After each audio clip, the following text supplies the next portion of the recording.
ሰላም ሰላም እንደምን ናችሁ ደህና ናችሁ ወይ?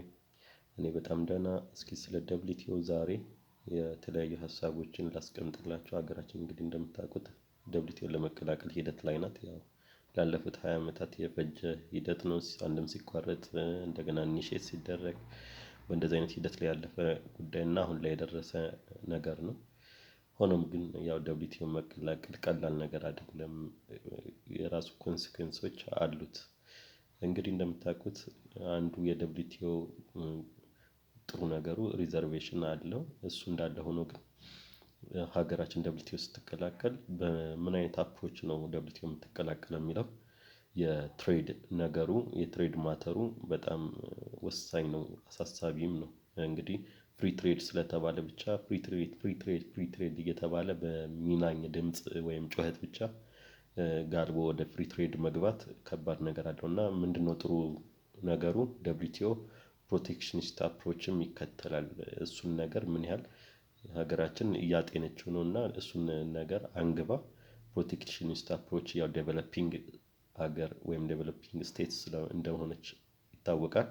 ከዚህ አግባብ ፕሮቴክሽኒስት አፕሮች ብትከተል ምንም የሚደንቅ ነገር የለውም ከሚል አኳያ ይሄን ነገር በደንብ በአጥብቀው ተከራክረውበት ኮንቪንስ አድርገውበት ፕሮቴክሽኒስት አፕሮች ተከትለው ይመጣሉ የሚል እምነት ይኖረኛል። በበኩሌ ጉዳዩን በጥልቀት ምከታተል ማለት በአካል ወይም ፌስ ቱ ፌስ ወይም በቢሮአዊ ግንኙነት ጉዳዩን የማውቀው ነገር ባይሆንም ሩቅ እንዳለና ግን በሙያው ላይ የራሱን አስተያየትን ለመስጠት እንደሚያስችል ሰው አስተያየቴን በመስጠቴ ያው ቅር የምትሰኝ አይመስለኝም ማለት ነው። ስለ ፕሮቴክሽኒስት አፕሮች ግዴታ ብቻ ሀገር ልትከተለው የሚገባው አግባብ ነው። እዛ ልኡካኑ ለመፈራረም ወይም ኮንቪንስ ለመደራረግ ኔጎሼት ለመደራረግ ሲሄዱ ማለት ነው።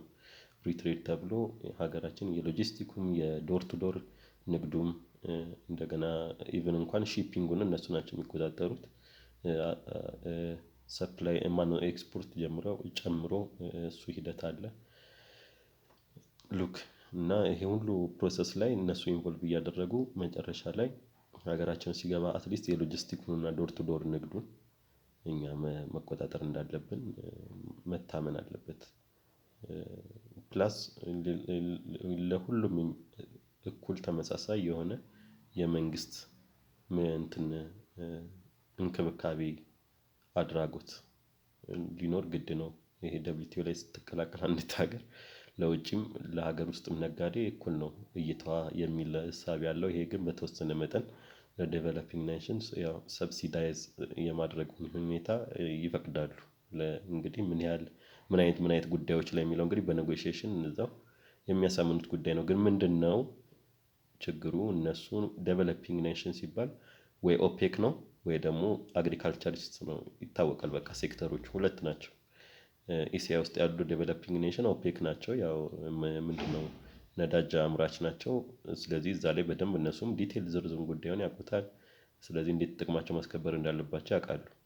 ኢትዮጵያም ጋር ሲመጣ ምን ሊሆን ነው የሚችለው? ያው የግብርና ውጤቶች ናቸው። እነሱን እንዴት መጠቀም እንዳለባቸው የቀንድ ከብትንም ሊሆን ይችላል ሌሎች አዝርዕቶችን ጥራጥሬ ቅባት እህል የመሳሰሉት ቡናን ጨምሮ ማለት ነው።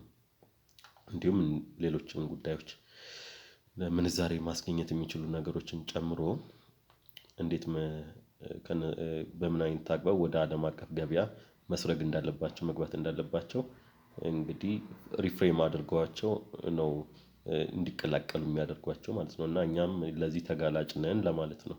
ኦሬዲ ሴክተራችን ይታወቃል። ግፋ ቢል ሊኖረን የሚችለው አንድ ነገር ምንድነው? ጨርቃ ጨርቅና ቆዳ ኢንዱስትሪ የሚባለው ማለት ነው። እሱ ጉዳይ ላይ ያው እነሱም የተካኑ ናቸው። ያን ያህል የጥራት ጉዳይ ደግሞ እኛ ላይ ኢሹ ነው። ጥራት የሌለውን ነገር ከሆነ ያው እኛን ለመቀበል ብዙም አይፈቅዱም ማለት ነው። ሶ ዛት እዛ ላይ ምን ያህል ስትሮንግ ነን የሚለውን ነገር ማጥናት ይፈልጋል። ደብሊቲኦ ከመቀላቀላችን በፊት እነዚህን ጉዳዮች ይዘን ስንቀርብ ማለት ነው። ስለዚህ ይሄ ነገር ከሆነ ምንድነው እኛ ማድረግ ያለብን? ፍሪ ትሬድ የሚለውን ጉዳይ ብቻ ማቀንቀኑ ብዙም ጉራ ወይም አጉል ወጥም ሻለኝ እንደማለት ነው ሊሆን የሚችለው። ግፋ ቢል ደግሞ ፕሮግሬሲቭ ነኝ ከሚል ምሁራዊ እሳቤ የመነጨ ነው ብለን በቀና እንመልከተው። ግን ውጤቱ ምን ሊሆን ይችላል የሚለው ነገር ትንሽ አስጊ ስለሚሆን ፕሮቴክሽኒስት አፕሮች እንከተል እላለሁ። እንግዲህ ምንድነው እዚህ ጋር ያለው ኮሜንታሪ ፍሪ ትሬድ ሲሆን ያው ዋጋ ይቀንሳል። ከዛስ ምንድነው ዲማንድ ይቀንሳል ማነው ይጨምራል። ዋጋ ይቀንሳል ዲማንድ ደግሞ ፍላጎት ይጨምራል። ፕሮቴክሽኒስት አፕሮች ሲሆን ግን ያው በተቃራኒው ምን ይላሉ እነሱ ሲተቹት ያው እንግዲህ አቅማችንን እንወቅ ነው የምለው። እነሱ የሚተቹት ግን ፕራይስ ምን ይላል ይጨምራል።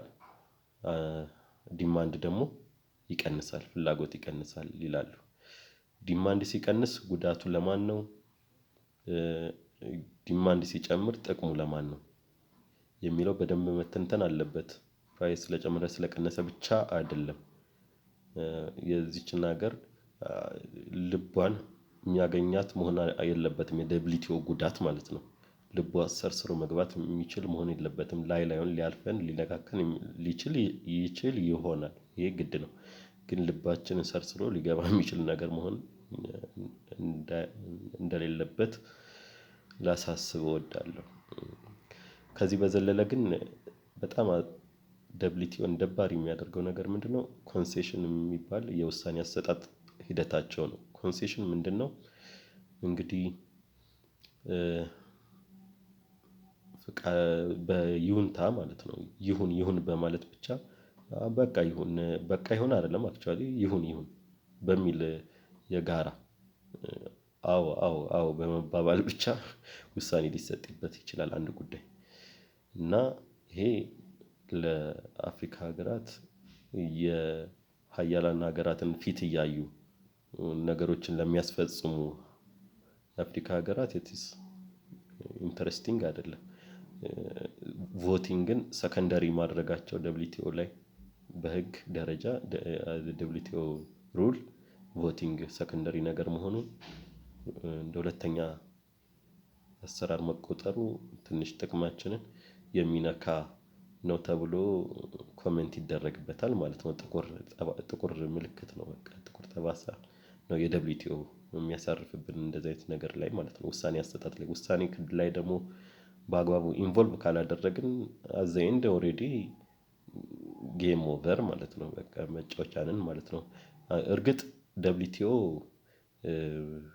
ምንድነው ጋት ላይ ያለውን አንቲ ዳምፒንግ ፕሪንሲፕል ይከተላል ብዬ አምናለሁ። ይሄ ዳምፕ እንዳይደረግብን ያው በተለይ ቻይና የመሳሰሉት ሀገራት አምጥተው እንደልባቸው ዳምፕ እንዳያደርጉብን ምርቶቻቸውን ይቆጣጠርልናል ብዬ አምናለሁ። ኢትዮጵያም በዚህ ረገድ ጠንካራ የሆነ አቋም ሊኖራት እንደሚችል ግልጽ ነው። ማንም ዲቨሎፒንግ ኔሽን እዚህ ላይ ነው ጠንካራ አቋም ይዞ ሊሄድ የሚችለው ኔጎሺዬሽን ላይ ማለት ነው። አንቲ ዳምፒንግ መርሆን ተከትሎ ካልሄደ እዛ ኔጎሺዬሽን ላይ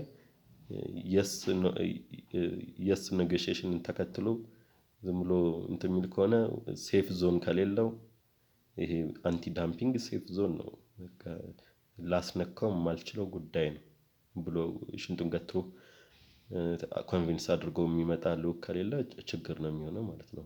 ግን ውሳኔ አሰጣጡ ከተቀላቀልን በኋላ ደግሞ ችግሩ እንዳልኳችሁ በይሁን መሆኑ ትንሽ ጤናማ እንዳልሆነ ነገርየው ያሳያል። ምክንያቱም ይሄ ይሁንም ሊባል የሚችለው በጣት ለሚቆጠሩ አባላት ላሉት አንድ ክንውን እንጂ በመቶ ስልሳዎቹ አባል ሀገራት ባሉት እንትን እንደዚህ አይነት ነገር የይሁንታ ውሳኔ ይሁን በማለት የሚደረግ ውሳኔ አሰጣጥ ሌጂቲሜትም አይደለም። አንድም የሆነ የሀያላን ሀገራት የበላይነትን ለማንፀባረቅ የሚቋምጥ አይነት የውሳኔ አሰጣጥ ነው ውስጡ ኢንኮርፖሬት ያደረገው ማለት ነው። ኢንኮርፖሬት ያደረገው እና ቮቲንግ ቢሆን የተሻለ ነበር። ይሄ ራሱ ፑሺንግ ፋክተር ነው እንዳንቀላቀል ማለት ነው መሆን የነበረበት ግን ያው ኦሬዲ ለመቀላቀል ፍላጎቱን እያሳየች ነው ሀገራችን። በስተመጨረሻ ውጤቱ ምን ሊሆን እንደሚችል አብረን የምናይ ይሆናል። አመሰግናለሁ። 9 minutes 58. Stop button.